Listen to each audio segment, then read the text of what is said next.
तैनाती फौजा. तैनाती फौज त्याला म्हणतो आपण.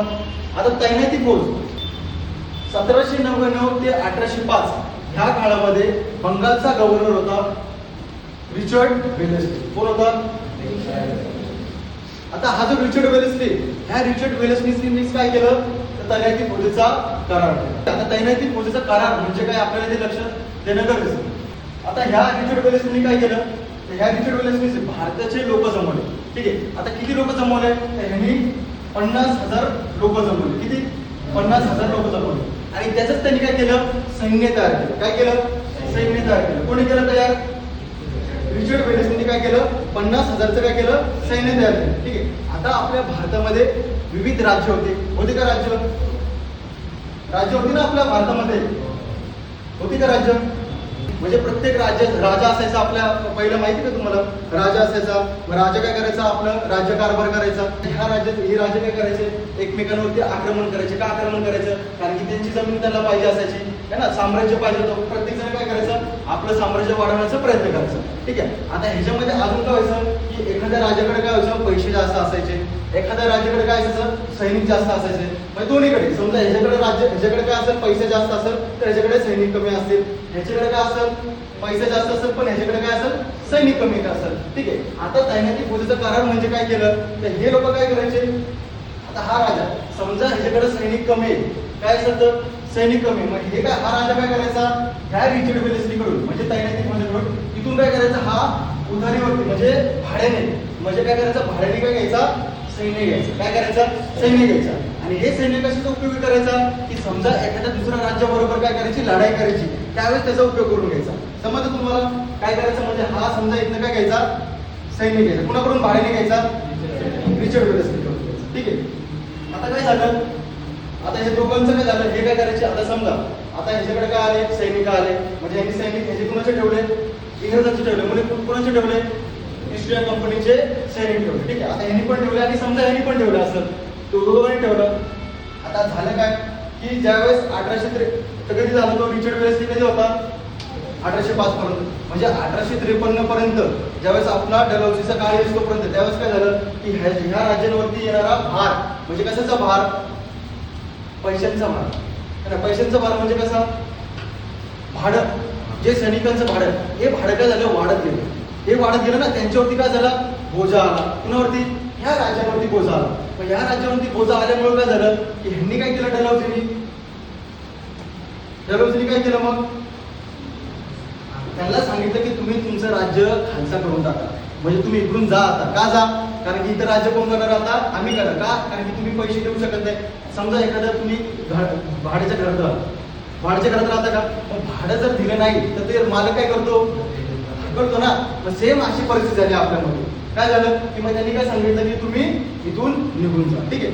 आता जो पहिला तैनाती फौजेचा करार केला तो सगळ्यात आधी केला निजामाने केला. कुणी केला? निजामाने केला. ठीक आहे. त्यानंतर केला नागपूर संस्थान होतं. ठीक आहे.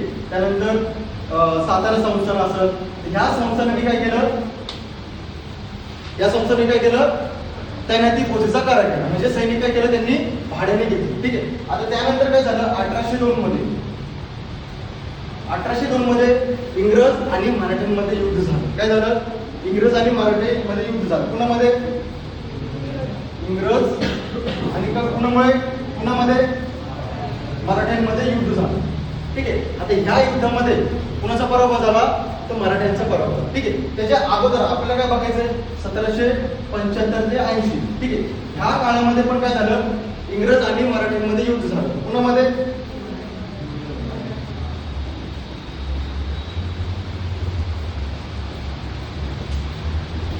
युद्ध झालं होतं इंग्रज आणि मराठी. ह्या युद्धामध्ये लक्षात द्यायचं, ह्या युद्धामध्ये कोण जिंकलं होतं? ह्या युद्धामध्ये मराठी जिंकले होते. कोण जिंकलं होतं? मराठी जिंकले होते. आणि त्यांना ह्या करारानुसार हा जो युद्ध झालं ह्या करारानुसार मराठ्यांना ह्या कराराला म्हणतात सालबाईचा तह. काय म्हणतात? सालबाईचा तह. कोणता तह म्हणतात? सालबाईचा तह. आणि सालबाईच्या तहाने काय झालं की मराठ्यांना दोन ठिकाणी देण्यात आले. सालबाईच्या तहाने साष्टी आणि ठाणे. हे 2 ठिकाण काय दिले तर मराठ्यांना देण्यात आले. कुणाला? मराठ्यांना देण्यात आले. ठीक आहे. हा कोणता तर झाला 1775 आणि 80 मध्ये काय झालं मराठ्यांचं आणि इंग्रजांचं युद्ध झालं. या युद्धामध्ये कोण विजय झालं तर मराठी विजय झाले. तर या युद्धामध्ये मराठी विजय झाले आणि त्याच्यामध्ये काय झालं सालबाईचा तह झाला. या सालबाईच्या तहाने काय झालं की मराठ्यांना कोणते प्रदेश देण्यात आले?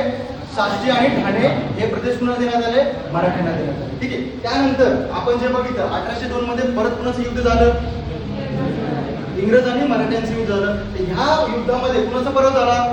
मराठ्यांचा पराभव झाला. ह्या युद्धामध्ये मराठ्यांचा पराभव झाला आणि जो दुसरा बाजीराव होता ह्या दुसरा बाजीरावाचा मुलगा त्याचं नाव आहे नानासाहेब पेशवे. काय नाव आहे? नानासाहेब पेशवे. ह्या नानासाहेब पेशवेला उचललं आणि डायरेक्ट टाकलं विठूर या ठिकाणी. जे विठूर कुठे आहे तर उत्तर प्रदेशमध्ये विठूर आहे आणि त्यामध्ये कानपूर असं एक छोटंसं गाव. कानपूर त्यांनी काय केलं विठूर गाव होतं छोटं. त्या विठूर गावामध्ये याला उचलून तिकडे टाकलं आणि त्याला म्हणत तू ग तुम्हाला इथं काय कर इथं राहा, काही हालचाल करू नको, हालचाल केलं तर तुला डायरेक्ट जेलमध्ये टाकू असं कोणी सांगितलं? इंग्रजांनी सांगितलं. मग त्यांनीच तिथे काय केलं नानासाहेब पेशवे होते त्यांनी काय केलं तिथे तर आपलं एक छोटंसं संस्थान केलं. त्या संस्थेचं नाव काय आहे तर कानपूर संस्थान. हे आपल्याला पुढे बघायचं. ठीक आहे. जसं पुढे टॉपिक जाईल त्याबद्दल तुम्हाला सांगा. ठीक आहे. तू तसं आपल्याला काय बघायचं आपण काय बघतो तैनाती फौजेचा करार होता. आता तैनाती फौजेचा करार काय सांगितलं तुम्ही? मी सांगितलं तुम्हाला की 1790 ते 1805 मध्ये कोण आलं होतं? Richard Wellesley. तो कोण होता? बंगालचा गव्हर्नर होता. तर ह्यांनी काय केलं 50,000चं काय केलं लोक जमवली. कुठली? आपलीच लोक जमवली आणि आपल्याच लोकांना आपल्याच लोकांविरुद्ध काय केलं लढण्यासाठी पाठवलं है ना. पण किती 50,000 जमवले. सैन्य त्यांनी तयार केलं. हे सैन्य हे लोक काय करायचे? हे राजा 2 राज्य राज्य असायचे. हे लोक काय करायचे? भाड्याने काय घ्यायचे? सैनिक घ्यायचे. आता काय झालं की भाडं देणं त्यांच्याकडे परवडलं नाही है ना. एकमेकांवर आक्रमण करायचे, कमकुवत झाले. सगळे राजे कसे झाले? कमकुवत झाले. निष्काळजी झालं ना. समजा आपल्याला एखादी गोष्ट आरामशीर भेटत असेल तर राजा काय करणार आहे का? चला सैनिक पण आपल्याला काय टेन्शन घ्यायचे, त्यांचे सैनिक ते बघून घेतील, लढाई करतील, आपलं काय वेगळं झालं, निष्काळजीपणा झाले. मग हे कोणी ओळखलं सगळं? इंग्रजांनी ओळखलं. इंग्रजांनी ओळखलं ना. त्यामुळे काय झालं मग हे कमकुवत झालं. त्यामुळे त्यांनी ते ओळखलं. मग 1853 पर्यंत येतं. मग काय केलं त्या डलहौसीने? ह्यांना काय सांगितलं तुम्ही तुमचं आता राज्य काय करा खाली करा. मग इथं सगळं राज्य कुणाचं चालणार? इथं चालणार सगळं राज्य कंपनीचं. कुणाचं चालणार? कंपनीचं. ठीक आहे. मग पहिल्यांदाच ज्यावेळेस त्याने फौजेचा करार केला ते कोणी केला? निजामाने केला. हैदराबादच्या निजामाने पहिला केला. त्यानंतर नागपूर सातारा अशा यांनी काय केलं त्याने फौजेचा करार केला. त्यानुसार त्यानंतर काय झालं युद्ध झालं 1802 मध्ये. कुणाचं युद्ध झालं? मराठा आणि इंग्रजांचं युद्ध झालं. या युद्धामध्ये काय झालं मराठ्यांचं विजय झालं. त्याच्या अगोदर आपण बघितलं 1775 ते 80 मध्ये इंग्रज आणि मराठ्यांचं युद्ध झालं. या युद्धामध्ये कोण विजय झालं तर मराठे विजय झाले. त्याच्यामध्ये त्यांना काय भेटलं तर सालबाईचा तह झाला. या सालबाईच्या तहने काय झालं साष्टी आणि ठाणे हे प्रदेश कुणाला देण्यात आले तर मराठ्यांना देण्यात आले. समज इथपर्यंत. त्यानंतर काय झालं 1802 मध्ये युद्ध झालं. इंग्रज आणि मराठ्यांमध्ये युद्ध झालं. या युद्धामध्ये कोण हरलं? मराठे हरले आणि त्यांचे दिलेले प्रदेश जे होते कोणते प्रदेश साष्टी आणि ठाणे त्यांनी इंग्रजांनी काय केले परत आपल्याकडे घेतले. ज्या राज्यांचा म्हणजे ज्या राज्यांनी त्यांनी फौजेचा करार केला होता आणि त्यांचं साम्राज्य म्हणजे जे राजा राज्य करत होते त्यांना हकलण्यात आलं किंवा काढण्यात आलं. म्हणजे हे लोक काय झाले हे राजा काय झाले नाराज झाले. पुन्हा नाराज झाले इंग्रजांवरती नाराज झाले. मग ऑटोमॅटिकली हे पण काय करणार हे जे नाराज झालेले लोक होते है ना आपलं राज्य गेलं हे ऑटोमॅटिक काय होणार आहे नाराज होणार आहे. मग हे सगळे जे हे जे राजा होते हे सगळे कशामध्ये सहभागी झाले 1857च्या उठावामध्ये हे लोक सहभागी झाले.